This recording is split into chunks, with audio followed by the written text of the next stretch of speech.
Hey, what's up, guys? Once again, it is mp4podcast.com, bringing you guys some of the most interesting tech news that you guys really do need to know about. The biggest buzz right now in the camera world is the Sony A7R Mark II. A lot of people are thinking about jumping over to Sony, and this camera's not even out yet.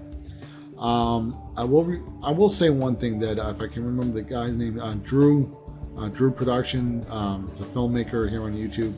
He said, never buy anything when it comes out. Let other people be the beta tester, because he said he's been burned before by camera manufacturers and so on, and you just don't know about all the bugs until bugs come out. And I have Panasonic GH2 cameras, and there's a sensor bug in that camera, and a lot of the reviewers, even when they did review that camera when it came out, didn't catch that problem. But you know, a lot of cameras have bugs and so on. But here is the Sony A7R Mark II. A lot of people have talked about the E-mount system having light leak issues. One of the problems that I think where the light leak issue is coming from, and again, I think there's more than one light leak issue. It's kind of a funky system, but this mount is very close to the sensor. And I think some of these light leaks are coming from this silver mount.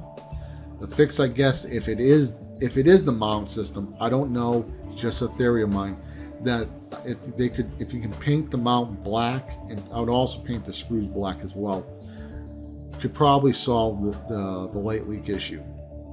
Again, it's just a theory.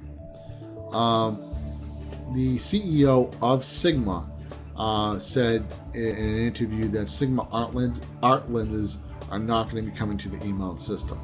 And he said one of the problems with it is that it's a very small mount and it's right on top of the sensor.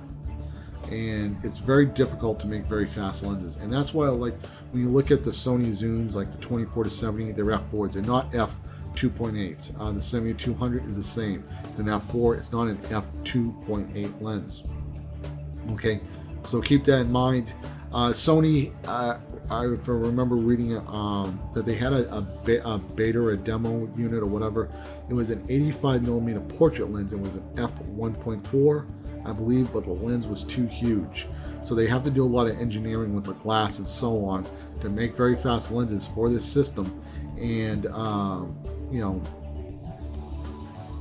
to get fast lenses. But the downside is that the lenses are just too big, and they don't want to make lenses that heavy because these are small cameras. They don't have big giant grips like DSLRs.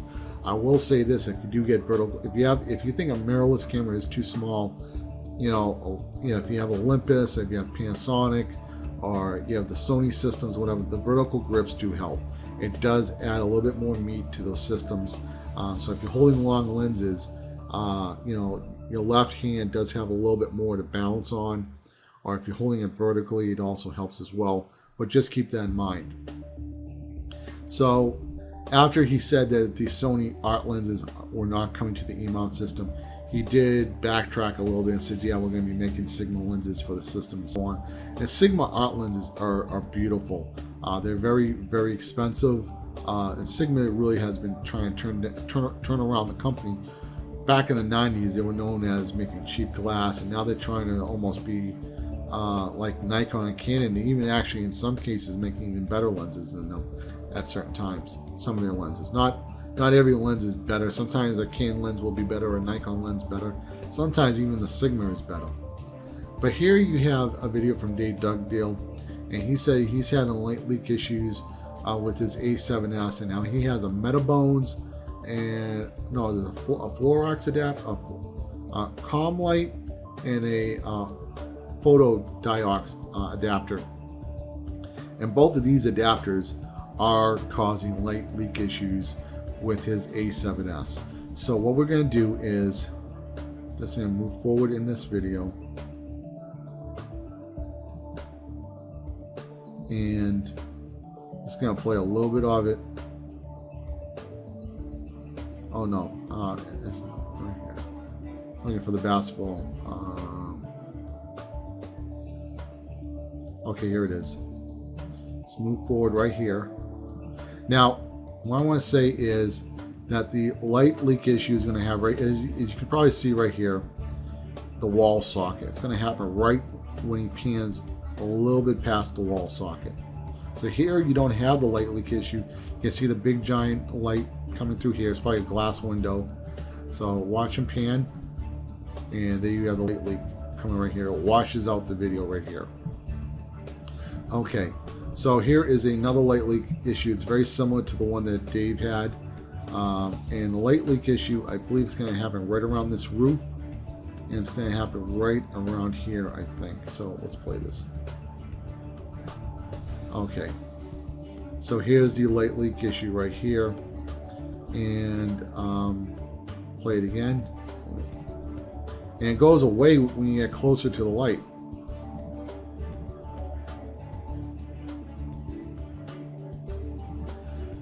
Now, I want to say this: if you're filming something professionally, you're not going to be moving the camera around like the way this guy is doing it. This guy is just filming. He's on vacation or whatever. He's out for the day. He's just making a family video or something like that. If you're in a production with actors or something of that nature, you know, your camera is probably going to be stationary on a tripod, maybe on a rig where you're moving it, and you'll know where to avoid lights and so on that are going to give you this type of lens flare. However, I mean, maybe you're a videographer, you do wedding events and so on, and you're moving around a lot. Of course, you're going to know how to avoid this problem. It's very easy to avoid this problem, but sometimes you're going to just run into an issue where maybe you just couldn't avoid it because you were just working very quickly or something like that. Maybe the priest or the minister is a real jerk, and he says, well, you can only film over here. The photographer can take pictures on the left, you take pictures on the right, and that's it, and you're not allowed to move. You know, maybe you're off to the side of the aisle and the bride's coming down the aisle and so on, and you know, she gets close, she passes you, and then you pan the camera a little bit around, and then you have a light leak issue. Something to think about. Maybe to have, you know, you have another camera in your bag and so on, just for those situations where you think you might have it. But what's very interesting is that, you know, Philip Bloom, who is a very well-known cameraman, has said, I'm getting odd lens flares like this with, get this, native lenses. He's using E-mount lenses, and he's getting light flares. Okay, that goes back to the theory that this mount is too small. Okay, it's just too small. And over here at dvinfo.net, the guy that made this video posted over here. He said it's very easy to avoid. You know, it's not really that. It's not a deal breaker. And again, it just goes back to what I was saying. I think he was just out for the day, playing with his camera, filming. I do that too. Like if I'm just out filming for myself, I'm not like making everything trying to look professional or whatever. I'm more maybe filming something for a second or two, and you know, walking around or something. Now here's another guy. He has a light leak issue, so let's play this light leak issue, and you can see it just pops up right here. And let me just mute that. And he's saying it's coming from the USB port, okay, of his Metabones adapter. So there's some type of light leak issue coming through his Metabones adapter. You know, it could probably be a simple fix of putting a piece of tape over it, but Metabones, if that is the case, does need to fix that issue. Now here's a guy who has a Sony Nex 7. This is a crop censored camera, and he's having a light leak issue. And he's saying it's coming from one of the screws in the Metabones adapter. All right. So, you know, I'll leave all the links here in the description box. And I just typed in, you know, Metabones adapter light leak, and I found all this stuff. Now, Philip did get some E-mount lenses for, you know, maybe he does photography as a hobby. I do know that about him. And those lenses work great for photography, but they don't work good for video if you want to rack focus or focus pull or something like that, where one part of the image is in focus and then you turn the lens so another part of the image is in focus. The problem with the Sony E-mount system is, I mean, not the mount itself, but the lenses, is that they're fly-by-wire, and the fly-by-wire lenses on this system don't move at the speed of your hand. It's just say you turn left, it just turns left really quickly, or right for that matter. Now, I believe on one of Dave Dugdale's videos, the one I just showed you, I was talking to Dave Dugdale and says, why don't you try the Sony A7R adapter? You may not have the light leak issues. And Matthew McCollough said that that's what he uses. I believe he has a Sony A7S, and he doesn't have any light leak issues.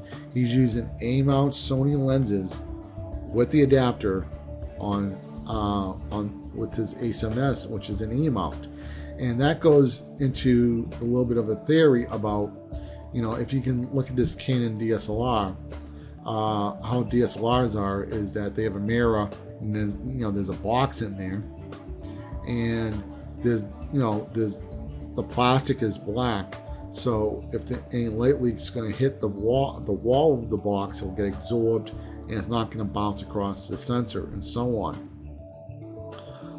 So also crop sensors are probably a little bit harder because the mount isn't right around the sensor. Let's say this is where the sensor is. That's a good amount of distance away from this silver ring, away from the sensor. And here is the Sony, one of the Sony camcorders. I think it's the 500. You know, they're using the PL mount, or the EF, whatever they call their mount system. And there's a lot of plastic around here, and I think this is pushed back if it is a Sony mount system, maybe even PL. I'm not sure about PL. So if there is any light leaks that are going to be happening, there's a good chance that it's going to be absorbed by something. And again, I think it's some of the problems is this ring over here.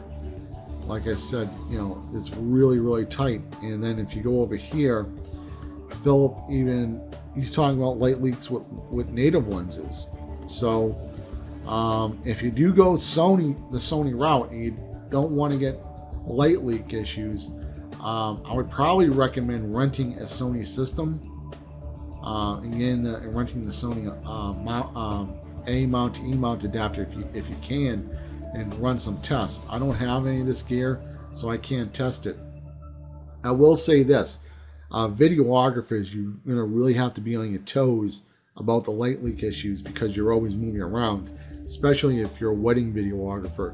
You know, you can really mess up some footage, especially like in a church with big windows and so on. There'll probably be times when you'll know how to avoid it.